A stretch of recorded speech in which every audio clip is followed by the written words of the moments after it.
Bom dia, pessoal. Ela já acordou derrubando tudo aqui. Ó, tá maluca de pedra hoje. Fala oi aí, Rafa. Pessoal, bom dia. Oi. Bom dia. Então, olha aqui. Bom dia, pessoal. Bom dia, pessoal. O que está com essa cara de sono, minha filha? Dormi tarde. Por quê? Aí ele foi na pizzaria. Não, por quê? E por que isso? Porque teve formatura do meu irmão. Formatura do Gui ontem, pessoal.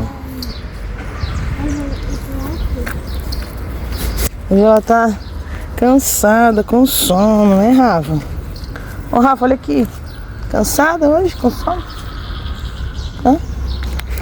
A cara, pessoal. Tá com cara de sono, pessoal. A cara dela. Mas hoje ela tem? O que você tem? Fome.